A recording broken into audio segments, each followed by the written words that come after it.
dream. Quien no tenga una mente que se adapte a la idea de una revolución, no lo queremos. Принципиальное отношение к урегулированию ситуации на Украине не меняется. And we will make America great again. God bless you and good night. I love you.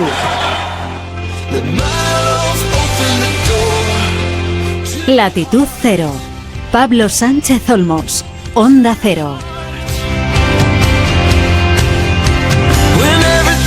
¿Qué tal? Bienvenidos a Latitud Cero, el programa de internacional de Onda Cero, un espacio para analizar en profundidad las historias y acontecimientos que marcan la actualidad informativa más allá de nuestras fronteras. En cada capítulo os queremos proponer un pequeño viaje a lugares más o menos distantes del planeta, donde están pasando cosas relevantes a las que no siempre podemos dar el espacio sosegado de análisis que se merecen. ¿Qué hacen las tropas norcoreanas combatiendo en Ucrania? ¿Qué importancia tiene para Europa el resultado de las elecciones en Alemania?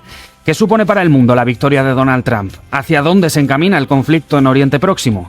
Si como a nosotros también te interesan estos asuntos, este es tu programa, un espacio para intentar comprender mejor el mundo de la mano de la red de corresponsales de Onda Cero y escuchando también lo que tienen que decir expertos y protagonistas sobre el terreno.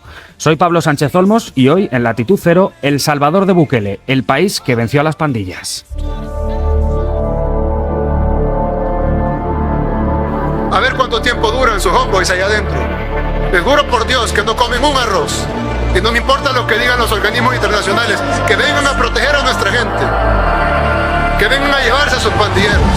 Además, Bukele anunció que quiere construir una prisión de máxima seguridad para 20,000 reclusos y de este modo descongestionar las cárceles salvadoreñas repletas ya de pandilleros.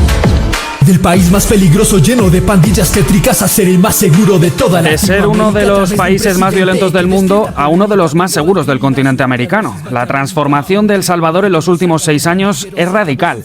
Pensad que hablamos de un país con una población de 6 millones de personas, más o menos como la Comunidad de Madrid, donde se registraron al menos 30 asesinatos durante los 365 días del año 2015. Un goteo abrumador de muertes a la que se sumaban la extorsión, el secuestro, la amenaza y el reclutamiento de menores con los que las pandillas sometieron a la población durante décadas. La llegada a la presidencia de un joven engominado al que las crónicas bautizaban como el presidente cool de América Latina lo cambió todo. Bukele declaró y ganó la guerra a las pandillas, pero a cambio la sociedad tuvo que renunciar a buena parte de sus derechos individuales y asumir las consecuencias de vivir bajo un estado de excepción que va camino de cumplir 3 años en vigor. Ungido por buena parte de la comunidad internacional como un ejemplo de que la política de mano dura funciona, vilipendiado por otros por ser un autócrata populista, Bukele no deja indiferente a nadie. Las pandillas, tal como las conocíamos, no existen más en El Salvador. Bukele se los acabó con su régimen de excepción. Ahora, para acabar con eso, Bukele se tomó todo el poder. 9 de cada 10 salvadoreños está a favor de esto. Es decir, si eso no se entiende que es como una decisión democrática, no sé qué podrá hacerlo. Pero aquí, si tú salís a la calle, la gente te va a pedir que siga el régimen. Entonces no es cierto que el país viva en paz, hayan mejorado las condiciones de seguridad, porque ahora la inseguridad la genera el Estado. Hoy en Latitud Cero nos adentramos en El Salvador de Bukele, escuchando lo que tienen que decir parte de sus protagonistas. Hablaremos con periodistas, líderes del oficialismo y víctimas que han sufrido en sus propias carnes las consecuencias del régimen de excepción. Pero antes de ir con ellos, vamos a sentar las bases del tema para que nadie se pierda. Buscamos las coordenadas de este Latitud Cero con nuestras redes de corresponsales. En Ciudad de México está Marcos González, corresponsal en Latinoamérica. ¿Qué tal, Marcos? ¿Cómo estás? Hola, Pablo. ¿Qué tal? ¿Todo bien? ¿Cómo estás? Bueno, Marcos, muchos ya le conocemos, pero para que nos ayudes a profundizar un poco más, ¿quién es Nayib Bukele y cómo fue su camino a la presidencia? A Bukele lo conocimos, por lo menos fuera de El Salvador, era 2019 cuando llegó a la presidencia y pues tenía aquella imagen que seguro recordamos con gorra hacia atrás, con chupa de cuero, con gafas de sol, se tomaba selfies en los mítines. Bueno, pues así quería llegar a la gente más joven y pues sobre todo a los descontentos, ¿no? Con esos partidos tradicionales que no habían acabado ni con la pobreza ni con la violencia violencia, ni la corrupción, ni bueno, pues tantos problemas que había en El Salvador. También le ayudó mucho la experiencia que tenía en el mundo del marketing. Él estuvo pues al frente de la empresa de publicidad de su padre. Él viene de una familia de origen palestino, pero en la política, pues antes de llegar a la presidencia, en El Salvador al menos se le conocía por haber sido alcalde de un pequeño pueblo primero y después de la capital. Ahí llegó como miembro del FMLN, que es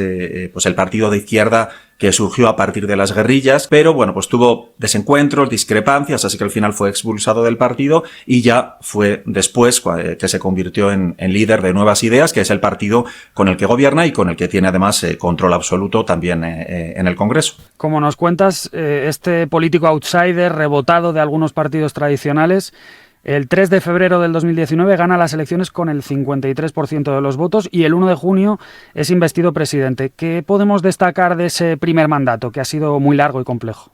La verdad es que aquí podríamos estar un buen rato recordando muchas de esas cosas que hizo, algunas muy polémicas, pero pues vamos a recordar, por ejemplo, como cuando entró al Congreso acompañado de militares, que fue una imagen pues muy impactante, para pedir a los diputados que aprobaran su plan contra la violencia. Bueno, hay que recordar que en ese momento su partido no tenía mayoría en el Congreso y cuando ya sí la tuvo, la mayoría, pues por ejemplo destituyó al fiscal general y a los jueces de la Sala de lo Constitucional y puso a otros que son considerados afines a su gobierno.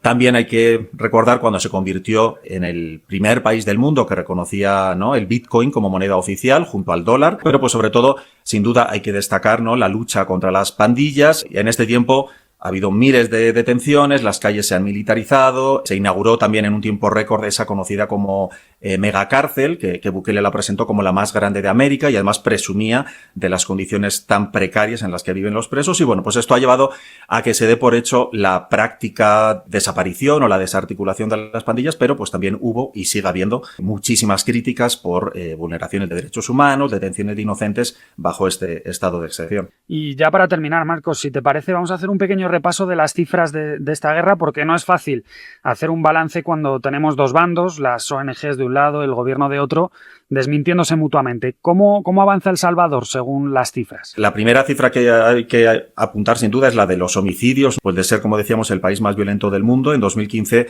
tenía una tasa de 103 homicidios por cada 100.000 habitantes, pero el año pasado tuvo 2,4, es una reducción pues increíble. Todo esto, por supuesto, insistimos, según las cifras oficiales del gobierno, porque algunos organismos, ONGs, también hay que decir que desconfían de su veracidad. Han denunciado, por ejemplo, que no se incluye aquí pues a pandilleros muertos en enfrentamientos con la policía o a cuerpos encontrados en cementerios clandestinos, pero bueno, según el gobierno, según esas cifras oficiales, El Salvador hoy por hoy es el país más seguro de América Latina. Más cifras pues de este estado de excepción, como decíamos, de detenciones masivas. Ha habido más de 80.000 personas arrestadas desde marzo de 2022, que de hecho eso lo ha convertido en el país con la tasa de encarcelamiento más grande del mundo. Según ONGs, entre esos detenidos hay al menos 3.000 menores de edad.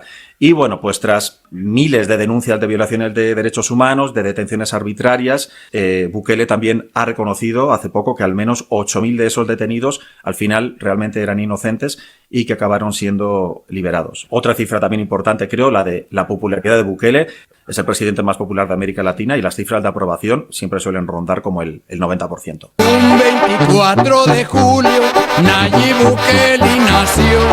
Un gran hombre inteligente, nacido en El Salvador, de donde hoy es presidente, con orgullo y con honor. Ahora por el mundo entero.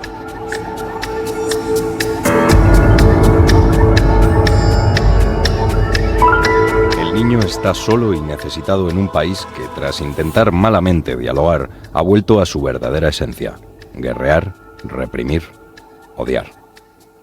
No le queda más remedio que hacer uso de su vida pasada, del tatuaje que lleva en la mano que dice MS en letras mal trazadas. Esa mancha que le hizo un pandillero aquel 3 de mayo, Día de la Cruz, cuando se hizo hijo de la bestia. Cuando el hambre aprieta demasiado las tripas, las de él y las de sus hijas y su mujer, sale con el trabuco y el machete cuto. Arriesga la vida yendo hasta el cruce de caminos que llevan a San Lorenzo y pide dinero a los conductores de mototaxis. No es una extorsión en regla ni un asalto completo. Es ese gris que está entre exigir y pedir limosna. Con eso compra un poco de maíz, frijol, algo de pasta y poco más. Su familia se desnutre cada día con más rapidez. A veces, cuando ni siquiera puede ordeñar a las mototaxis, sigue a su suegro hacia la milpa. Trabaja con él de gratis, esperando la recompensa en maíz, pero sus manos han olvidado, o quizá nunca aprendieron, los secretos de la tierra. El machete tiene usos menos viles que los que el niño le dio. En tierra de campesinos, él no entiende el campo, sino para convertirlo en cementerio clandestino.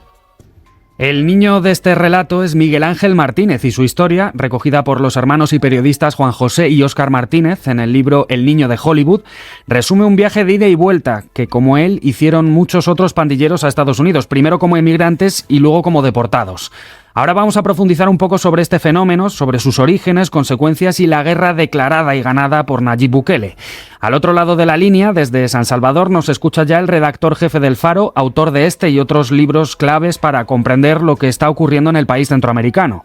Óscar Martínez, ¿qué tal? ¿Cómo estás? El gusto es todo mío de conversar contigo desde aquí, desde San Salvador. Para empezar, Óscar, me gustaría que nos hablaras un poco sobre el origen del fenómeno pandillero. ¿Cómo surge y qué papel juega Estados Unidos y la política contra las drogas de Ronald Reagan? Lo primero que hay que decir es que las pandillas no nacen en Centroamérica, no nacen en El Salvador, no nacen en Honduras, ni nacen en Guatemala.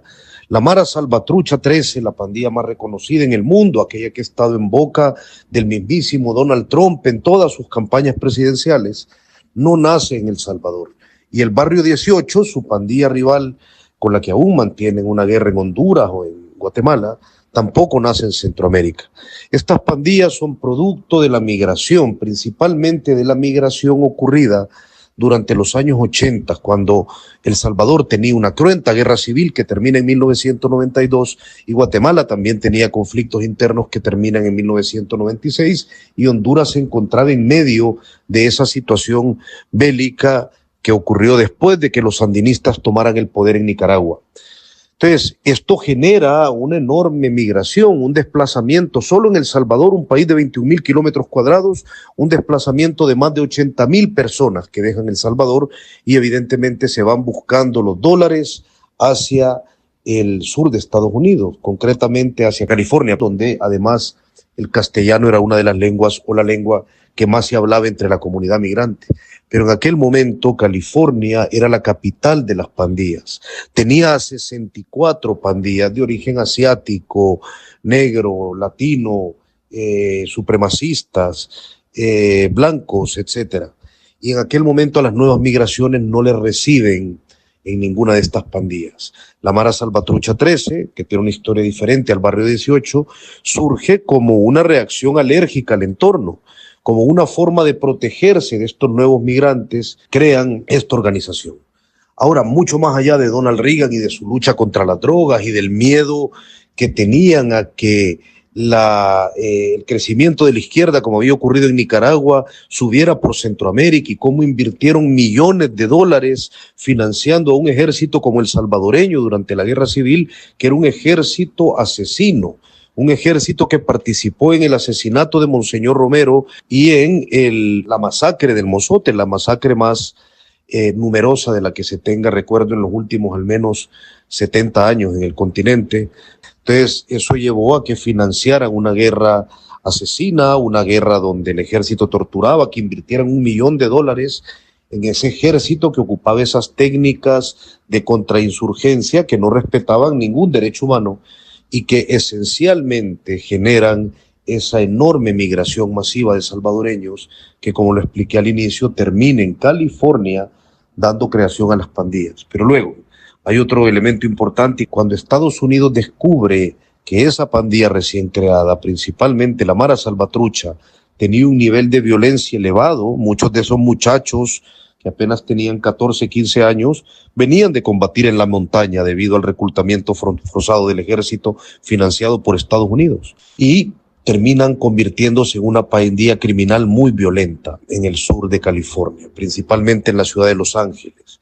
Y entonces Estados Unidos, después de haber financiado esta guerra, cuando nosotros estábamos, después de los acuerdos de paz de 1992, tratando de construir una paz, de ordenar el país, de volver a meter a los militares a los cuarteles, de crear instituciones como la Policía Nacional Civil o la Procuraduría para la Defensa de los Derechos Humanos nos hace una inyección letal.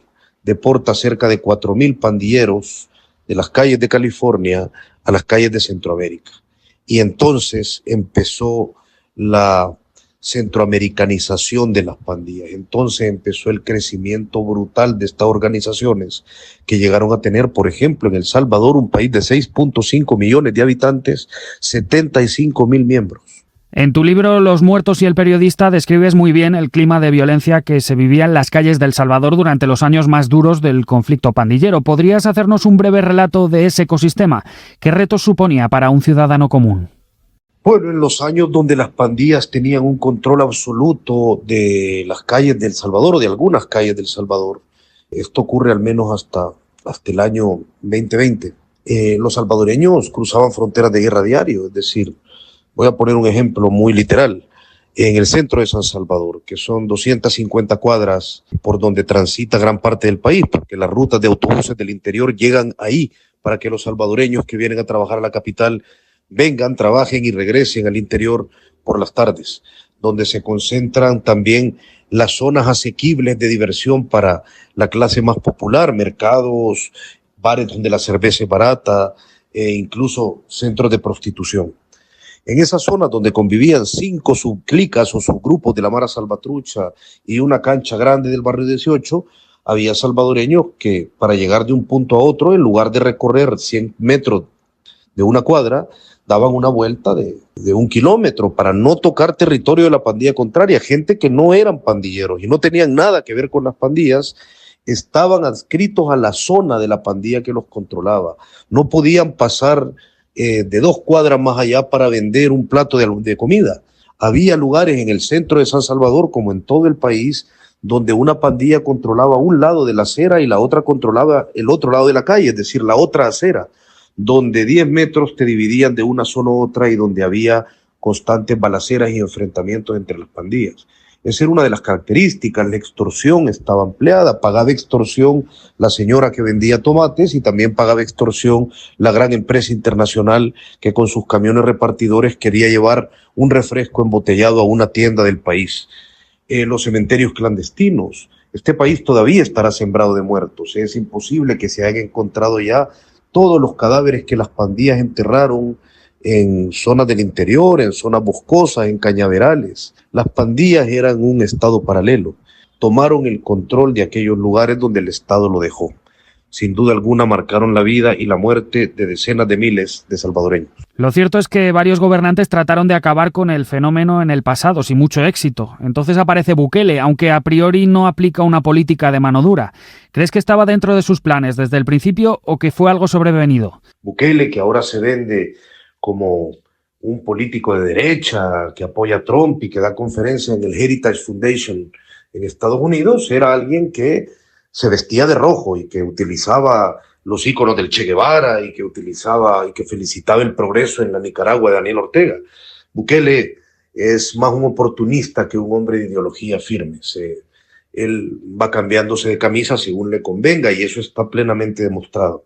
Pero en aquel momento, cuando Bukele entra al FMLN, el FMLN en el año 2012 consolida la primer tregua con pandillas. Un acuerdo que el FMLN, el gobierno del FMLN, el primer gobierno de izquierda desde la firma de los acuerdos de paz, le otorga a las pandillas y les pide reducir homicidios a cambio de beneficios carcelarios, que algunos eran legales y otros eran ilegales, como el acceso de mujeres a la cárcel a ejercer prostitución o como la posibilidad de tener fiestas o celulares dentro de las cárceles para coordinar a las estructuras de la calle. Bukele entra en ese año. Aprende a hacer política en un gobierno que creyó que negociar con los pandilleros y que otorgarles privilegios a cambio de reducir los muertos era una buena idea, y también era parte de un partido político que luego malversó más ese acuerdo y terminó pidiendo a los pandilleros y pagando dinero para que operaran electoralmente a su favor en aquellas zonas que controlaban. Bukele aprendió a hacer política en un partido que hizo todo eso y cuando llegó al poder lo replicó. Y ese pacto le funcionó. Y como Bukele tenía más poder que el primer gobierno del FMLN, ese pacto fue más sostenible. Y las pandillas redujeron los homicidios, pero luego, principalmente la Mara Salvatrucha empieza a presionar y a convertir los cadáveres en un activo político. y comete durante la administración presidencial de Bukele 3 masacres, una de alrededor de 37 homicidios, otra de más de 50 personas. Y finalmente en marzo de 2022 cometen una de 87 personas asesinadas que no eran pandilleras en solo un fin de semana. El día 26 de marzo de 2022 es el día más homicida de toda la posguerra en El Salvador, con 64 homicidios en un solo día. Entonces Bukele hasta entonces decide cancelar esas negociaciones. Hemos publicado incluso audios de sus funcionarios hablando con pandilleros, donde hablan sobre ese fin de semana o alrededor de ese fin de semana sobre la cancelación del pacto. Y Bukele decide instaurar el régimen de excepción que está ahora. Es decir, ese fue un cambio en ese fin de semana. Se toma esa decisión de pasar de una política de pacto clandestino con las pandillas a una política de confrontación absoluta. Bukele llega a la presidencia principalmente siendo alguien que se vendía como alguien diferente a los demás. Es decir, los demás políticos, los presidentes de derecha, saquearon este país. Acabaron en juicios o murieron durante sus juicios o encarcelados por robar millones de dólares. Luego vino la izquierda con Mauricio Funes y Salvador Sánchez Serén. Ambos están ahora refugiados en la dictadura de Daniel Ortega para no enfrentar sus juicios por haber saqueado este país. Bukele entendió los tiempos y es en ese momento cuando se vendió como un outsider, como un candidato que podía ser diferente a todos esos partidos de la posguerra que nos habían decepcionado durante décadas. Óscar, en El Faro habéis documentado muchos detalles de ese acuerdo gubernamental con las pandillas. ¿Puedes recordarnos en qué consistía ese pacto? Aún hay mucho que descubrir sobre el pacto que Bukele tuvo con las pandillas. Ese cuento no está contado del todo. Nosotros hemos logrado constatar que el pacto existía, que los líderes pandilleros tenían privilegios en las cárceles, que también tenían la posibilidad de comunicarse con pandilleros de la calle que entraban encapuchados a las cárceles de máxima seguridad a discutir con los líderes, que los líderes eran sacados a hospitales para que su familia los visitaran, aunque estuvieran sanos, eran sacados a hospitales, incluso privados, donde pasaban hasta semanas recibiendo a sus familiares, a los pandilleros que estaban en la calle, ordenando la situación tanto personal como criminal, gracias a los privilegios que el gobierno de Nayib Bukele les otorgaba. A cambio de eso, ellos no solo redujeron absolutamente los homicidios, sino que mantuvieron esa reducción de homicidios, menos en los casos de estas masacres puntuales, con las que, tal como se les viene enseñando desde 2012, ponían muertos en las calles para negociar la aceleración de sus peticiones. Pero el pacto básicamente coincidía en protección a las cúpulas de las pandillas encarceladas, a cambio de que ellos, con su control a veces criminal, violento, mantuvieran controladas a las estructuras en las calles. Óscar, ¿entiendes que Bukele reciba tanto apoyo popular? Yo entiendo, sí. Yo creo que hay rasgos para explicar por qué Bukele es tan popular. Lo primero no es tan difícil generar una estrategia de comunicación, sobre todo para Nayib Bukele, que antes de ser político, una de sus actividades familiares era una empresa de publicidad, de las más prósperas del país. Pero en segundo lugar, surge en medio de una decepción absoluta. El ciclo de la posguerra se había cumplido. Un excomandante guerrillero había terminado llegando a la presidencia, Salvador Sánchez Serén, y había dejado el país en unas condiciones precarias, y él acusado, como ha ocurrido después, de haber saqueado las arcas del país, las arcas públicas. Bukele entra en un momento importante, sabe leer el momento histórico, y habiendo hecho una gestión decente en la alcaldía de San Salvador, pues se perfila como el outsider que era la única opción. Por lo demás, Bukele ha reducido los homicidios, es decir, eso no hay ninguna duda. El Salvador tiene una reducción de homicidios histórica. Nunca habíamos llegado a esta tasa de homicidio que está bajo de 5 por cada 100.000 habitantes. Bukele acabó con las pandillas en El Salvador. Eso es otro hecho indiscutible. Las pandillas, tal como las conocíamos, no existen más en El Salvador. Bukele se los acabó con su régimen de excepción. Quien lo niegue, lo niega por razones ideológicas, porque es un hecho fáctico. Ahora, para acabar con eso, Bukele se tomó todo el poder, destruyó el debido proceso judicial, ya no hay posibilidad de un juicio justo. Si a uno lo acusan de pandillero, puede podrirse en la cárcel sin nunca haber ni siquiera conocido a un pandillero. Los juicios masivos que han sido aprobados permiten juzgar a más de 900 personas de las cuales ni siquiera se sabe el nombre.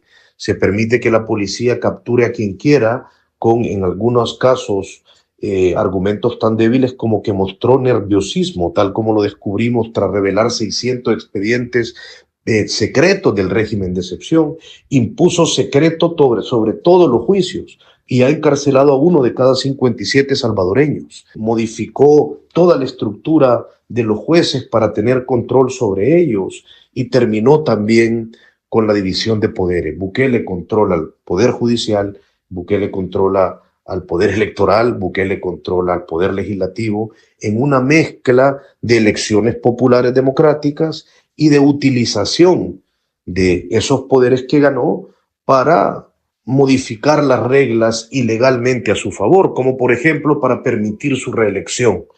Entonces sí, Bukele consiguió algunos logros que la población le agradece. La señora que padecía las pandillas en su colonia popular ya no las tiene más afuera, pero principalmente las personas que han sido encarceladas injustamente por el régimen de excepción, muchas de las cuales han muerto en las cárceles del régimen de excepción sin deber absolutamente nada, también pertenecen a los barrios donde vive esa señora. Esa es la gran paradoja del bukelismo. Es decir, su política emblemática del régimen de excepción, allá donde más golpea injustamente, es allá donde acabó con las pandillas. Entonces es eso. Bukele acabó con las pandillas, sí, pero siempre tiene otro lado. Para hacerlo nos aseguró que tenía que acabar con cualquier rasgo de la democracia. Bukele dijo recientemente que no irá a por un tercer mandato. ¿Tú crees, Óscar, que va a cumplir su promesa? Si me lo preguntas personalmente, yo no creo que cumpla su promesa de no ir por un tercer periodo. De hecho, ya dio una muestra de que posiblemente lo intente cuando su asamblea legislativa modificó la manera en la que se cambia la Constitución. Antes, Bukele tiene la mayoría absoluta de la asamblea legislativa. Es decir, si él quiere que ahora por Constitución se apruebe la reelección indefinida, su asamblea lo puede lograr en cuestión de 1 hora. Esa asamblea no opera sin que Bukele les dé órdenes. Esa asamblea hay muchos de los personajes que apenas saben leer. Algunos otros se les han descubrido mafias, vínculos con la mafia. Por ejemplo, la misma policía tiene a uno de ellos perfilados como traficante de personas. Muchos de ellos tienen un perfil muy bajo. Y el resto demuestran su lealtad absoluta a Nayib Bukele. En El Salvador, desde la oposición política se le llama puyabotones, porque la gran mayoría, si es que no todas las iniciativas que aprueban, las aprueban con dispensa de trámite, es decir, sin estudiarlas, y son enviadas desde Casa Presidencial. Pero además, ¿por qué habría de creérsele a un hombre que ya antes había dicho que no iba a intentar reelegirse porque era imposible? ¿Por qué habríamos de creer que alguien que ya incumplió sobre un tema no lo va a volver a hacer? Yo más bien tiendo a pensar que sí lo va a hacer y que está preparando el terreno para hacerlo en el timing que él considere prudente. Personas que nunca usaron su poder y su influencia para exigir seguridad por nuestra gente asesinada, de pronto estaban en contra de nuestras decisiones para detener la masacre. ¿No les parece absurdo que nos cuestionaran por eso? Si hubiésemos dejado al mismo fiscal general anterior, si hubiésemos dejado a los magistrados de la sala anterior, si hubiésemos dejado a los jueces que muchos protegieron y quienes hasta emitieron condenas cuando los removimos, seguiríamos siendo la capital mundial de los asesinatos. Si los hubiéramos escuchado, seguiríamos perdiendo miles de salvadoreños a manos de los terroristas. Gracias a Dios, no les hicimos caso. Lo contaban ya Óscar y Marcos, la irrupción de Nayib Bukele ha redefinido por completo el mapa político de El Salvador, de un sistema bipartidista heredado de la guerra civil a un sistema de partido casi único, nuevas ideas, una formación creada a imagen y semejanza de Bukele y con una ideología poco definida. Actualmente ocupan junto a sus socios 57 de los 60 asientos del Congreso, una mayoría supercalificada que les permite cambiar la Constitución, elegir a los representantes del Poder Judicial, renovar el estado de excepción. Lo primero que hicimos fue asegurar de estar del lado de Dios y del pueblo, porque ninguna transformación que valga puede ser obedeciendo poderes externos. En segundo lugar, creamos nuestro propio método. Uno que estaba diseñado para nuestra realidad. Luego, el pueblo salvadoreño nos dio 2 votos de confianza. El primero fue cuando me eligieron como su presidente. El segundo fue cuando decidieron darnos, a través del órgano legislativo, la gobernabilidad. Hoy en Latitud Cero hablamos con uno de los actores políticos más importantes de El Salvador. Cristian Guevara es diputado y jefe de la bancada de Nuevas Ideas en el Congreso, es decir, el encargado de coordinar el grupo parlamentario más nutrido de la historia democrática del país. ¿Qué tal, Cristian? ¿Cómo está? Un gusto, estimado. Un saludo desde El Salvador. Parece que hay cierta dificultad en ocasiones para muchos en situar ideológicamente a su partido, a Nuevas Ideas. ¿Usted cómo lo definiría? Es que es muy fácil situarlo ideológicamente. Nosotros no tenemos ideologías. A nosotros nos parece que las ideologías son algo totalmente obsoletas, son planteamientos de los años 50, 60, 70, y cuando alguien pues utiliza métodos de trabajo de los años 70 obtiene resultados de esa década. Vean todos los países que todavía están en luchas ideológicas, cómo van en retroceso. Colombia, Brasil, bueno, la misma España, están en franco retroceso porque todavía sus prioridades son ideológicas y no pragmáticas. Entonces nosotros dejamos esas formas obsoletas de ver la política, de estarse poniendo un espectro político, y lo dividimos de una manera más simple: los buenos ciudadanos y los malos ciudadanos, y creemos que los buenos ciudadanos están de un extremo y los malos ciudadanos están del otro. Hay otra serie de asuntos en los que quizá dentro del mismo partido habrá diferencia de opiniones. No sé cómo hacen para llegar a un acuerdo y tener una decisión conjunta, una opinión conjunta en temas polémicos. Pero, ¿qué temas polémicos? Por ejemplo, dame un ejemplo de eso. Por ejemplo, en el derecho al aborto, el matrimonio igualitario. Mira, aquí todos estamos a favor de la vida. Todos, independientemente de la religión que profesemos. Por eso también no hemos aprobado cosas como la pena de muerte, a pesar de que muchos ciudadanos lo piden. Por lo menos así abiertamente en Nuevas Ideas, alguien que diga yo estoy a favor del aborto, no lo hay. Para eso tienen representantes en otros partidos políticos, personas que piensan así a favor del aborto. Yo, en lo personal, me tienen que cortar ambas manos y cualquier parte del cuerpo antes de votar por el aborto. Parece que respecto al aborto hay consenso dentro de Nuevas Ideas. Respecto al matrimonio igualitario, ¿cree que también es así? Hay que respetar los derechos de las personas, pero yo creo en la concepción de la familia tradicional como tal. Y esa es mi opción de vida, y espero que se respete y la opción de vida de la gran mayoría del país, por mucho la gran mayoría del país. Aquí a nadie se discrimina por lo que ellos se consideran su género o por lo que ellos consideran su opción de vida. Nadie se discrimina en este gobierno. Creo que tienen vidas perfectamente normales. Nosotros lo que estamos en contra es, por ejemplo, de esas perversiones de que anden desnudos en la calle o en exhibicionismo frente a niños. Eso porque me parece que hasta de lógica es. Pero de ahí en este país se respeta todas esas libertades. ¿No debemos esperar entonces que en esta legislatura se vaya a avanzar en esta materia o vaya a haber cambios respecto al matrimonio igualitario, me refiero? No es un tema de agenda para nosotros. Señor Guevara, hoy en todo el mundo, dentro y fuera de El Salvador, se alaba la reducción drástica, ¿no?, de la violencia en el país. Pero me gustaría que viajáramos un poco más en el tiempo. ¿Cómo recuerda usted El Salvador como país antes de que llegara Nayib Bukele? Bueno, yo te puedo decir que yo nací en 1980, justo el año en el que comenzó la guerra civil. Ahí tuvimos 75,000 muertos, 100,000 desaparecidos y 1 millón de personas que emigraron hacia Estados Unidos. De ahí tuvimos nos dijeron que habían firmado la paz, que los partidos políticos se habían puesto de acuerdo. Y en el 94 comenzaron las olas de deportación de ciudadanos que se habían ido a Estados Unidos y que ya habían participado, se habían hecho parte de grupos delincuenciales. Aquí todos los días venía un avión lleno de delincuentes y jamás nos los dijeron. Jamás nos dijeron que eran asesinos, que eran violadores, que eran narcotraficantes, y los insertaron literalmente en la sociedad salvadoreña. Ellos tomaron el control de la juventud y ya del 94 comenzó ese fenómeno que después le denominamos maras, que eran nuestras pandillas. Este país era literalmente la puerta del infierno. Y ahora esto ha cambiado, como estamos viendo en las cifras. Lo que no me queda tan claro es si era la idea inicial de Bukele en ese primer mandato que tuvo, porque cuando él se presentó en esas elecciones, en su agenda al menos no estaba esta lucha declarada, guerra contra las maras. ¿Por qué tardó tanto? ¿Fue algo sobrevenido o era una estrategia ya previamente planteada? Nadie puede decir que aquí en El Salvador que no se conocía que una propuesta del gobierno era el Plan Control Territorial. Cuando nosotros llegamos al gobierno o acompañar al gobierno del presidente Nayib Bukele en las elecciones del 2021, lo primero que hicimos fue aprobar los fondos para el Plan Control Territorial. Lo pasamos un año reforzando a la policía. ¿Cómo íbamos a combatir a las maras con armas oxidadas? ¿Cómo ibas a enfrentar una guerra con un ejército desarmado?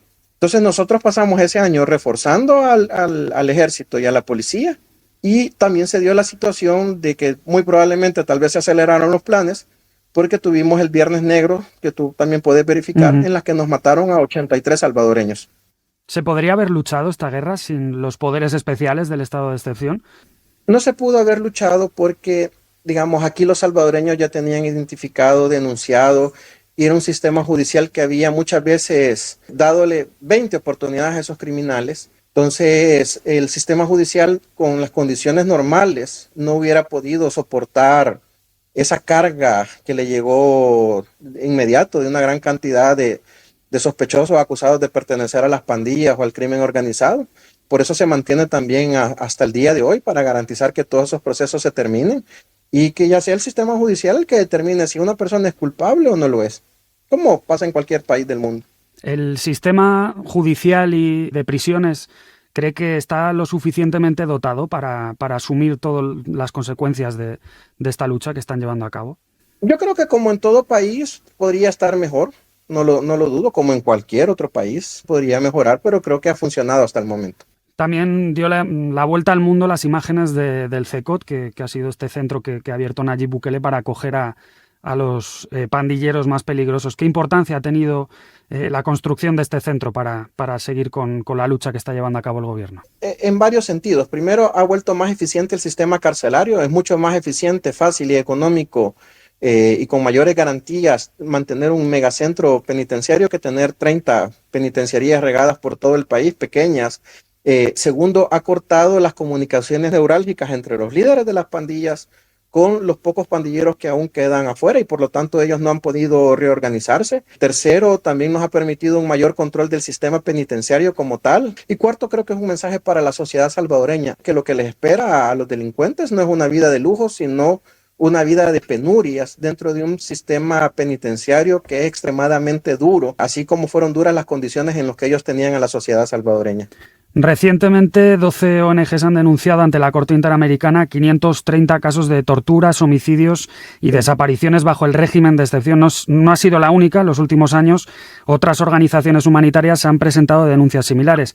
No sé qué valoración realizan desde Nuevas Ideas. ¿Les dan credibilidad a estas denuncias? No, les damos muy poca credibilidad, fíjate. Si vos te comenzás a revisar una por una quiénes son los líderes de estas llamadas ONGs, son líderes políticos los que están al frente de entre mal llamadas organizaciones de derechos humanos. Yo creo que te pierde cualquier credibilidad. Ruth López es la abogada de Cristosal, miembro del FMLN. Zaira Navas es otra miembro de Cristosal, también del FMLN. Y es conocido por los salvadoreños. Decime otra y te voy a decir quién está ahí en esa institución. Human Rights Watch. Human Rights Watch es parte y financiado por Open Society, que es la misma que paga a muchos medios de comunicación, que yo le llamo el olímpico de opinión sincronizada. Entonces, y todo el mundo sabe los fines de Open Society, o sea que son temas políticos también. Queda claro que ustedes no le dan credibilidad, pero ¿reconocen que se ha podido cometer algún error en el tratamiento de estos detenidos o que se haya podido cometer alguna injusticia? Como en cualquier país del mundo, el sistema judicial no es perfecto y estoy seguro que el sistema judicial del país tampoco lo es. Pero así como un sistema judicial a alguien se acusa, va ante el juez y el juez determina si es inocente y culpable, así exactamente igual que en tu país está pasando en el mío. Con la diferencia de que han impuesto un estado de excepción que limita los derechos de los defendidos. Y con la diferencia que en tu país están matando más gente que hace 5 años y en el mío menos. Yo no quiero entrar a debatir entre un país y otro, pero ya que decía la diferencia, pues alguna diferencia sí que hay. Siguiendo un poco... No, claro, a ustedes no les está funcionando como sociedad, nosotros sí, esa es la gran diferencia. Bueno, ¿están tomando alguna medida para tratar de resolver estos problemas que sí reconoce que pueda haber? Es que la medida es que haya un sistema judicial que funcione. Y el sistema judicial, como te repito, está funcionando. Que podría mejorar en algún aspecto con gusto. No lo dudo, como te repito, como en tu país, pero aquí se han capturado a una gran cantidad de personas acusadas ha habido una gran cantidad de condenas, es decir, que se ha logrado comprobar que sí hubo participación en asesinatos, violaciones, extorsiones, y a las personas que no se les ha comprobado nada, que fue una denuncia pero no progresó, se les ha dado también su libertad. Señor Guevara, ¿el gobierno de Bukele ya ha ganado la guerra contra las pandillas o todavía falta algo de tiempo para que eso ocurra? No falta. Yo siempre he dicho que el gran reto que tenemos nosotros no es haber reducido los homicidios, sino transformarlo en una cultura permanente. De nada sirve haber bajado los homicidios ahorita y que en un par de días vuelvan a subir o que el otro año estemos por subir. Sería un enorme fracaso para la sociedad salvadoreña. El gran reto que nosotros tenemos es convertir en este país en una cultura permanente de paz. ¿Y para ello es imprescindible que se mantenga en el tiempo el estado de excepción? ¿Y por qué es tan importante que no se mantenga? Yo creo que lo que funciona no se cambia. Y hasta ahorita ha funcionado perfectamente. Bueno, entonces pero yo creo que mientras las autoridades de seguridad a las que les ha funcionado el régimen lo sigan solicitando como garantía de que podemos instaurar esa cultura de paz, créeme lo que sin ninguna duda y sin temblar la mano, los diputados de Nuevas Ideas y los aliados, que somos la gran mayoría en el Congreso, lo vamos a seguir aprobando. O sea que no contemplan por ahora que haya un cambio respecto a esta política que si se mantiene entiendo que ya no sería de excepción, sino la norma, ¿no? No, es excepcional porque no sé, por ejemplo, ¿en cuánto tiempo consideras tú que es norma? 6 meses, 1 año, 3 años. ¿Cuánto es norma para ti? Bueno, dependiendo de la legislación de cada país, los regímenes de excepción tienen un tiempo acotado para que sea de excepción. Sí, aquí es 30 días y dice prorrogable por el tiempo, por otra votación. Es decir, no hay mi Constitución me lo permite. No sé si en tu país no lo permitirá, pero mi Constitución me lo permite. Sí, se puede ir prorrogando, que es lo que ha ocurrido todo este tiempo, todos estos años, y por lo que parece es lo que se va a seguir haciendo, por eso le pregunto, mientras se mantengan estas condiciones. Entonces, si es legal, sí, porque la condición es que hay pandilleros todavía libres. Todavía no hemos terminado la guerra. Entonces, mientras haya pandilleros libres, seguirá habiendo régimen de excepción. Así es, hasta que caiga el último y ese cáncer de la sociedad, ese cáncer jamás vuelve a golpear a la sociedad salvadoreña. Parece una tarea titánica, casi imposible, ¿no? Que no quede ni uno, quiero decir, es muy difícil saber cuándo ha sido el último y si no hay otro suelto. No, en eso sí tienes toda la razón, pero digamos hay informes del sistema de seguridad que todavía dicen que hay miles de pandilleros sueltos, miles.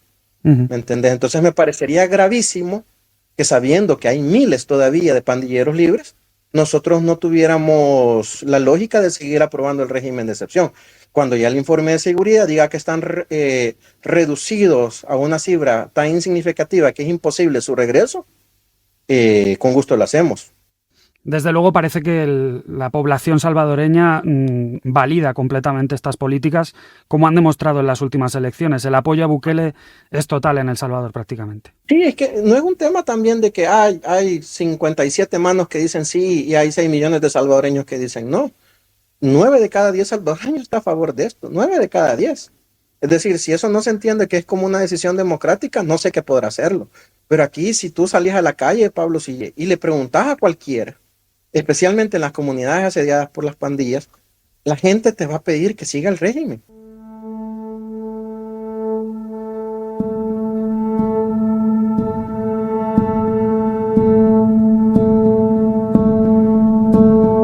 En El Salvador priorizamos la seguridad de nuestros ciudadanos honestos sobre la comodidad de los criminales. Algunos dicen de que hemos encarcelado miles, pero la realidad es que hemos liberado a millones. Ahora son los buenos los que viven libres, sin miedo, con sus libertades y derechos humanos totalmente respetados. Es el presidente más popular de América Latina, probablemente también uno de los más populares del mundo, pero entre los salvadoreños hay quien lo critica. Su testimonio resulta fundamental para tener completa la fotografía de lo que está ocurriendo en El Salvador. Samuel Ramírez es portavoz de Movir, una organización que ayuda a víctimas del estado de excepción. Samuel, al margen de reducir la violencia, ¿qué otras consecuencias ha tenido la política de seguridad de Nayib Bukele? ¿verdad? Ya no hay asesinatos como lo habían antes durante las pandillas.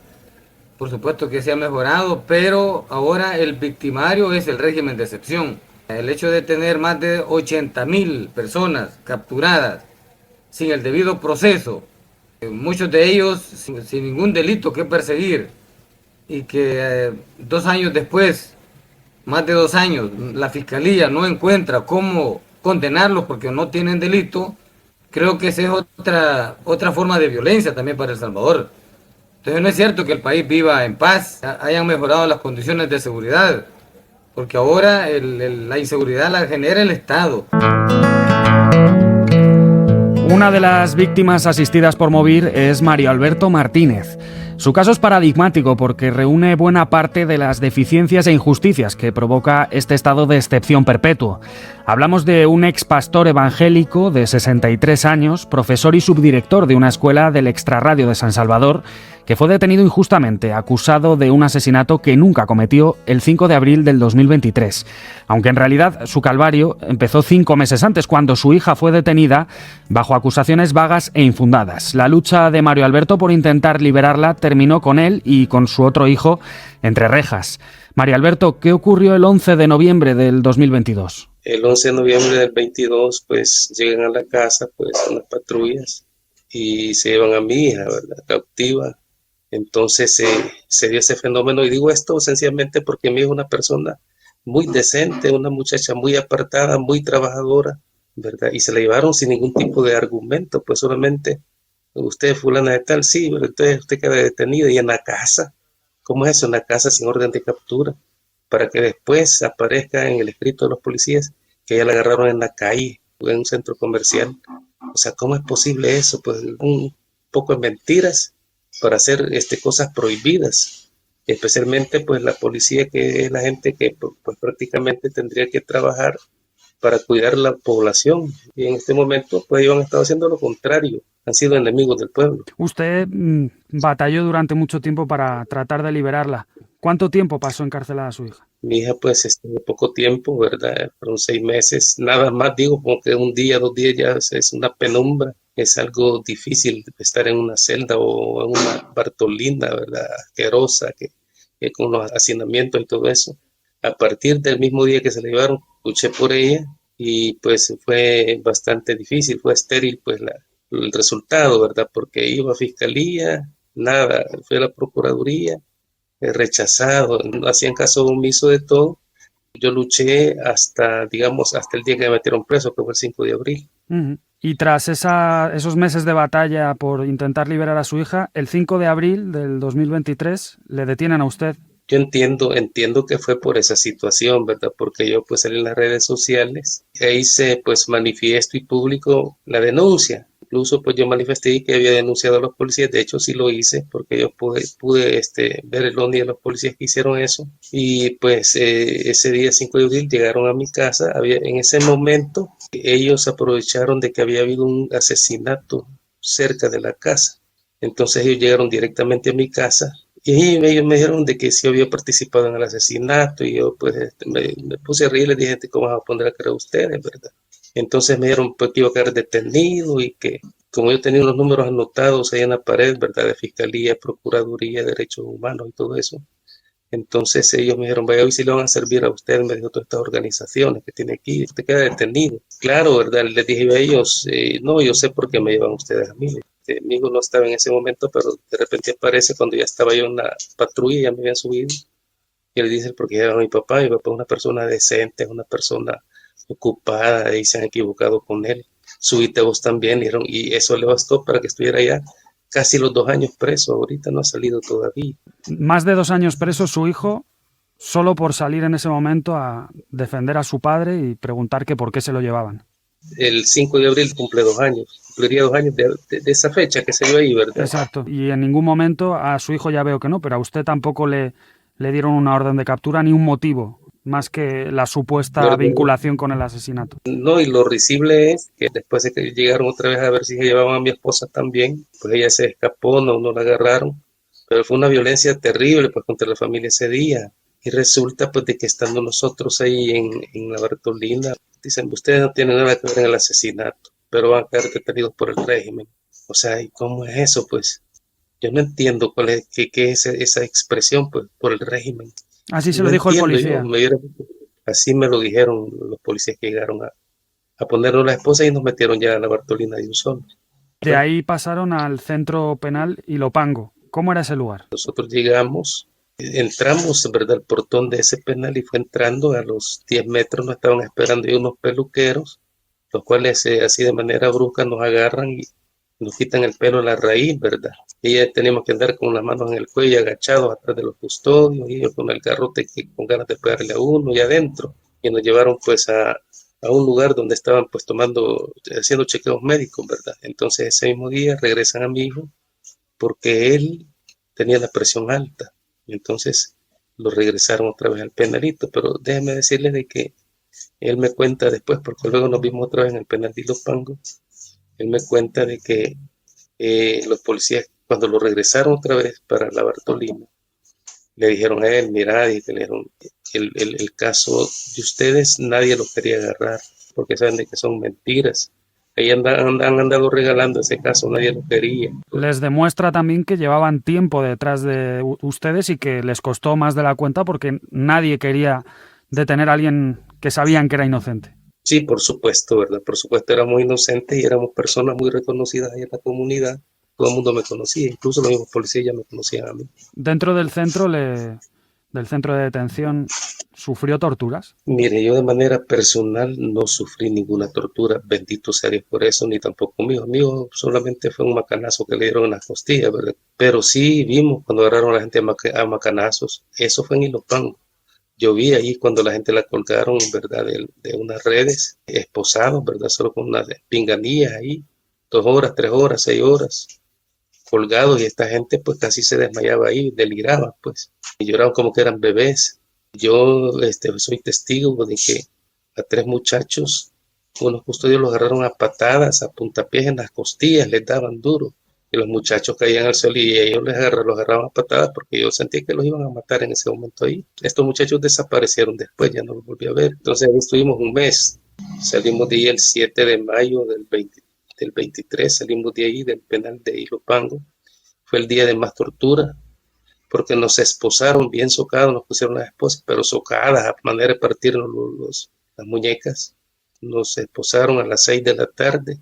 Y nos quitaron las esposas a la 1 de la mañana allá en Mariona. Entonces pasar esposado todo ese tiempo. Y a todo esto en toda la carretera increíble, como que éramos grandes asesinos, tanquetas, aviones, helicópteros, jeep con grandes ametralladoras, fusilería por todo el camino, una custodia, pero como que iba ahí pues Saddam Hussein y ahí iba solo gente inocente porque sacaron 5,000 personas que estamos desvinculados. Los desvincularon, nos hicieron unos filtros y 5 filtros, por cierto. En esa desvinculación éramos 1,500. Esos 1,500 nos trasladaron de Ilopango para Mariona. Que nosotros creíamos que íbamos a salir, porque yo le pregunté a uno de esos filtros a una licenciada y le dije yo, mire señor, ¿y qué pasa aquí? Pues, ¿por qué se está dando toda esta injusticia? Míreme, hay que aguantarse, me dijo ella.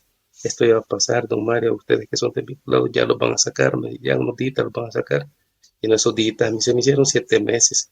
Esos días a mi hijo se han hecho ya casi los 2 años. O sea, es algo terrible, pues nunca he visto aquí en El Salvador. ¿Cómo eran las condiciones en Mariona? Era un centro penal también. Bastante distinto a lo que es Ilopango, físicamente hablando, ¿verdad? Por supuesto. Y ahí el trato prácticamente igual, ¿verdad? Garrotazos, gas. En Mariona se dio el fenómeno de que ahí, como son prácticamente como 40 o más celdas que hay en un solo sector, yo oía todos los días, eso a mí me consta, todos los días, y veía que sacaban de la celda de la madrugada, decían emergencia en la celda tal, y en Mariona no sacan a nadie de la celda mientras no esté muerto, o esté quebrado, o se esté muriendo, o esté totalmente grave. Si no, no sacan a nadie, porque ahí en Mariona todo mundo granitoso, grandes granos, cucarachas, chinches, el agua caliente como que acaba de salir del volcán. Claro, una serie de situaciones bastante difíciles que no se les desean a nadie y que uno no entiende por qué realmente ellos siguen con el mismo estilo, pues no quieren soltar a nadie. ¿Cómo recuerdas el momento en el que pudiste o que conociste que ibas a ser liberado? A mí me fueron a traer a mi casa y se llevaron a mi hijo también ese día. Cuando me hicieron la audiencia, lo lógico era que estuviera también mi hijo también en esa audiencia, era lógico, pues. Pero mi hijo no apareció y era lógico que en los datos que estaban dando, que estaba leyendo el juez en ese momento, apareciera que fue en mi casa y todo, y no fue así, sino que yo aparecí en otro lugar de aquí del país, que no era el lugar donde me han capturado, lugar que yo nunca he visitado. Ahí aparecí que andé como colaborador de pandillas y que andaba en tráfico de drogas y que yo era un joven de 22 años. Entonces yo puse atención ahí pues a lo que dijeron en ese momento. Me di cuenta que estaban tratando con otra persona. Entonces dijo el juez de que era un homónimo y por lo tanto no era yo la persona que pues supuestamente me estaba involucrando y por lo tanto quedaba con sobreseimiento definitivo. ¿Cuánto tiempo les tomó darse cuenta de que usted no era un joven de 22 años? Y 6 meses, digamos, porque a los 6 meses me hicieron la audiencia y quedé libre, pero me sacaron un mes después. Así que pasé en la práctica 4 semanas más detenido y siendo libre. Pues o sea, es la transgresión injusta, arbitraria, desordenada, sin clemencia de este régimen, ¿verdad? Porque hay bastante gente que tiene un carácter de asesinos. Y claro, cuando salió a la calle ya no tenía su trabajo, su hijo seguía detenido. Fíjese de que cuando yo salgo a la calle, mi sorpresa es en primer lugar que yo llego a mi casa y en mi casa ya no había nadie, porque como solo mi esposa quedó, y luego me contaron que ella también se la querían llevar y por eso ella tuvo que huir, ¿verdad? Desde ese momento nosotros no estamos en casa. Entonces yo tuve que renunciar a mi empleo, porque hay que darle el mayor valor a la libertad, ¿verdad? Especialmente tener pues la familia también a la par y cuidarlos, protegerlos, ¿verdad? Y luchar por ellos y por los demás. Y en estos momentos, el litigio legal por lograr la liberación de su hijo, ¿cómo avanza? Fíjese que está bastante avanzado en el sentido de lo que nosotros hemos hecho, porque nosotros incluso hemos logrado de que la fiscalía nos acepte los testigos, hemos logrado pues de que la jueza nos acepte pues una audiencia especial, ¿verdad? Y bueno, en esas vueltas estamos, ¿verdad? En esas vueltas estamos. Mario Alberto, ¿usted teme por su vida? ¿Se ha sentido amenazado por seguir con esta lucha? Sí, claro, esto es todos los días, ¿verdad? Porque yo sé lo que pasa aquí en el país, por eso fue que yo tuve que renunciar a mi empleo, porque si yo no renuncio, esta es hora que estuviera preso o muerto en cualquier penal. Allá en la cárcel yo conocí mucha gente que habían sido detenidos por segunda vez y por la misma causa que era agrupación ilícita, o sea, los dejaron libres y los fueron a traer otra vez por la misma causa y los jueces aceptaron esa situación, porque aquí hay prácticamente un sistema que está jugando sucio. Me comentabas, Mario Alberto, al principio de la entrevista que tú celebraste la llegada de Bukele, su declaración de guerra a las maras. Entiendo que si volviera a haber elecciones no le votarías, pero ¿entiendes a la gente que le ha votado? Sí, bueno, yo la verdad es que uno quisiera que hiciera justicia, pues que él fuera a probar también, ¿verdad? La Bartolina, estar chulón ahí y estar comiendo, no comiendo, durmiendo, no durmiendo, estar castigado con un hacinamiento de 200 personas en una celda tan pequeña. No, uno no puede estar ni parado, pues ni sentado, ni acurrucado. Yo quisiera verlo preso a él también, pues, ¿verdad? Así se lo digo. Yo entiendo la gente, porque la gente aquí en el país, la cultura de esta gente es ser indolentes, pero esto poco a poco se va a terminar porque ya hay pues datos reales que están diciendo otra cosa que lo que está diciendo el régimen.